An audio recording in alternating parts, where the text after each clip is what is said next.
का वर्णन है। कर्म ब्रह्मोद्भवम विद्धि ब्रह्माक्षर समुद्भवम तस्मात् सर्वगतम ब्रह्म नित्यम यज्ञ प्रतिष्ठिता।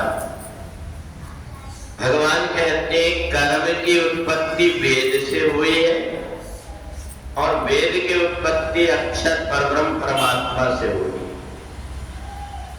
और ये परमात्मा कहाँ रहता है? तो बोले ये परमात्मा यदक्षरम वेद विदो वदन्ति, ये यज्ञ में निवास करते हैं।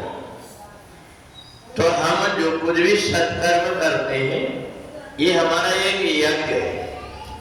और इसलिए चाहे जैसी विपरीत परिस्थितियां हो, यज्ञ करना छोड़ना नहीं चाहिए। कर्म ब्रह्मोद्भवम विद्धि, क्योंकि ये वेदों ने बताया है कि अन्नाद भवत भूतानि, जिस प्रकार से प्राणी अन्न के बिना नहीं रह सकता, ऐसे ही परमात्मा यज्ञ के बिना नहीं रह सकता। और इसलिए यज्ञेन यज्ञमयंत देवास, भगवान का पास जो यज्ञ में। और हमको ये लगता है हम यज्ञ कैसे करें? हम जो छोटे छोटे सत्कर्म करते हैं यही यज्ञ। एक गांव में एक महात्मा जी पहुंचे, उन्होंने एक नियम ले लिया।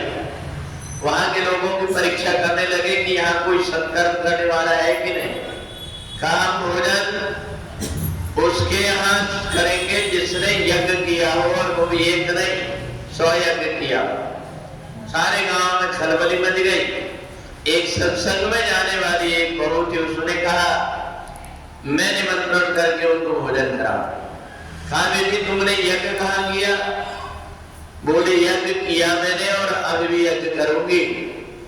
सब परिवार के लोग आश्चर्य में पड़ गए।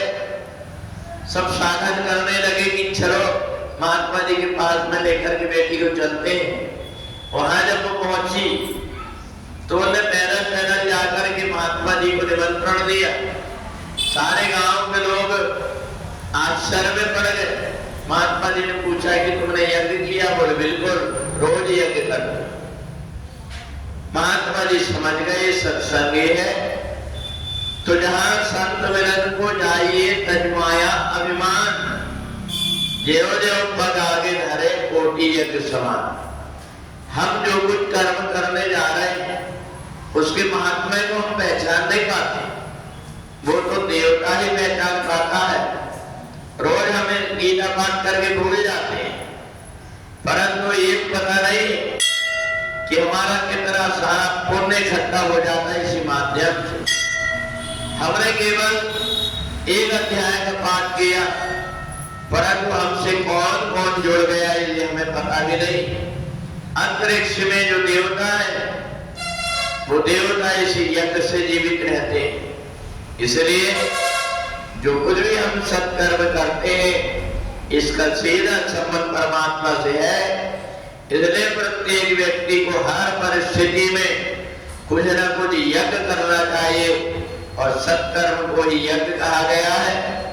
तो इसलिए प्रत्येक व्यक्ति अपने जीवन में अगर कर्म से जुड़ जाए तो उसका आवागमन अपने आप मिट जाता है। जो व्यक्ति सत्कर्म छोड़ देता है उसको बार ये लगता है कि मेरे मरने के बाद मेरी सदगति कैसे होगी, मेरी आत्मा भटकते रहेगी।